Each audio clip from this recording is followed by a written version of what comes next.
July the 9th, 1 Chronicles 7:1 through 8:40. The sons of Issachar, Tola, Puah, Jashub, Shimron. The sons of Tola, each of whom was the head of a subclan, Uzai, Raphaiah, Jeriel, Jamai, Ibsham, Shemuel. At the time of King David, the total number of men of war from these families totaled 22,600. Uzai's son was Ezrahiah, among whose 5 sons were Michael, Obadiah, Joel, and Ishahiah, all chiefs of subclans. Their descendants at the time of King David numbered 36,000 troops, for all 5 of them had several wives and many sons.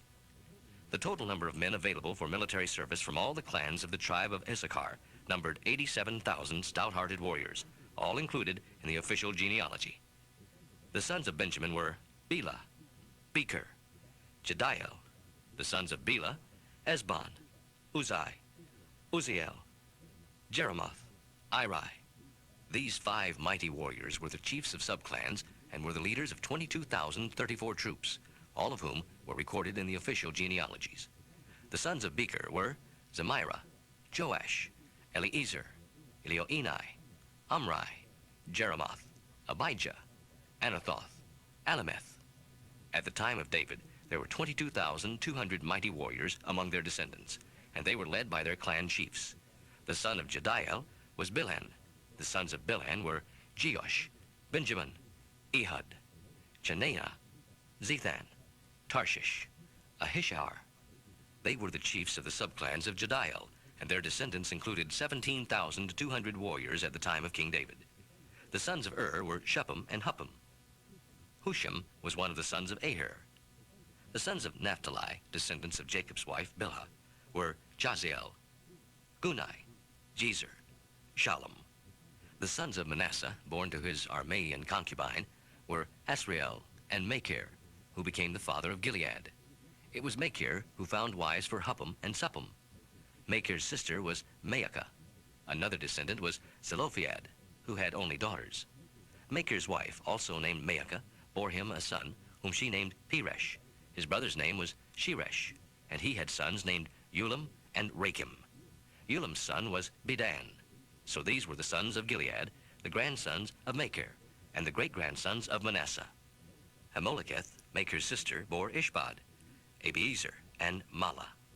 The sons of Shemida were Ahian, Shechem, Lechi, and Aniam. The sons of Ephraim, Shuthelah, Bered, Tahath, Eladah, Tahath, Zabad, Shuthelah, Ezer, Eliad. Eliad and Ezer attempted to rustle cattle at Gath, but they were killed by the local farmers. Their father, Ephraim, mourned for them a long time, and his brothers tried to comfort him. Afterwards, his wife conceived and bore a son, whom he called Beriah, meaning a tragedy, because of what had happened. Ephraim's daughter's name was Shirah. She built Lower and Upper Beth-horon and Uzzan-Shirah. This is Ephraim's line of descent.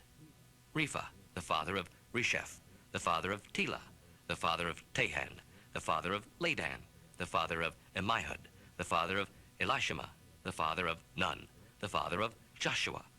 They lived in an area bounded on one side by Bethel and its surrounding towns, on the east by Naaran, on the west by Gezer and its villages, and finally by Shechem and its surrounding villages as far as Aiah and its towns.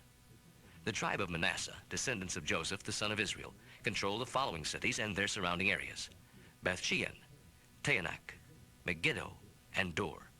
The children of Asher, Imnah, Ishva, Ishvi, Beriah, Sarah, their sister. The sons of Beriah were Heber, Balkiel, the father of Berzeath. Heber's children were Japhlet, Shomer, Hotham, Shua, their sister.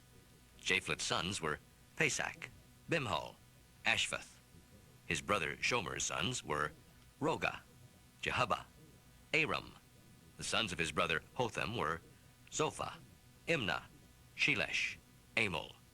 The sons of Zophah were Suah, Harnepher, Shual, Beri, Imrah, Bezer, Had, Shammah, Shilshah, Ithran, Beerah, The sons of Ithran were Japhunnah, Pishpah, Arah.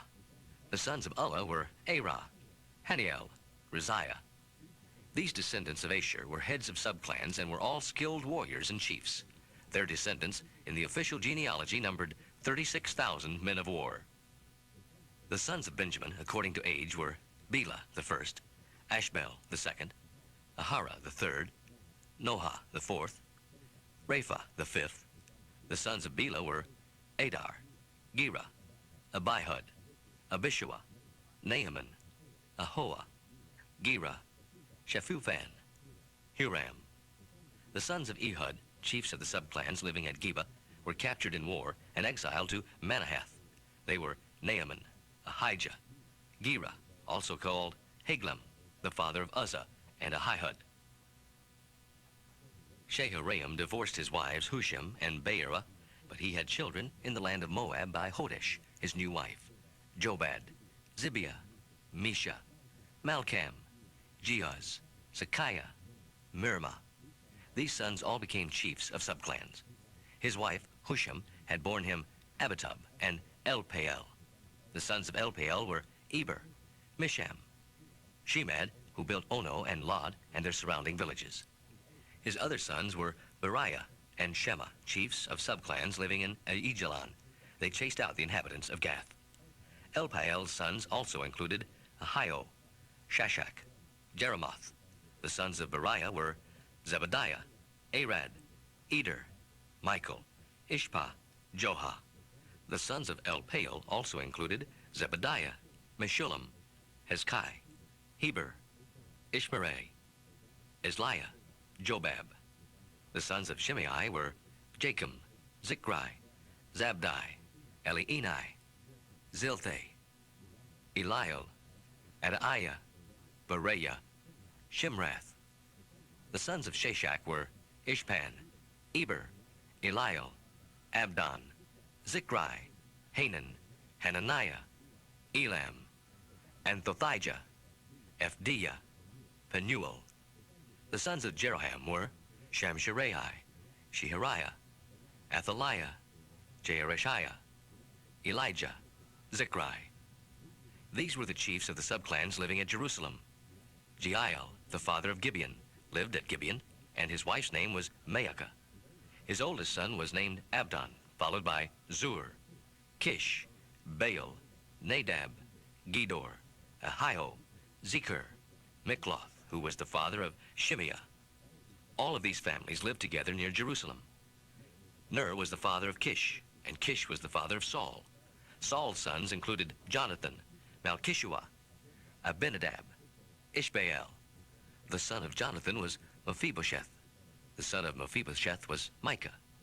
The sons of Micah, Python, Melech, Teriah, Ahaz. Ahaz was the father of Jehoiada. Jehoiada was the father of Alameth, Asmaveth, Zimri. Zimri's son was Mosa. Mosa was the father of Beniah, whose sons were Rapha, Eliasa, Azel.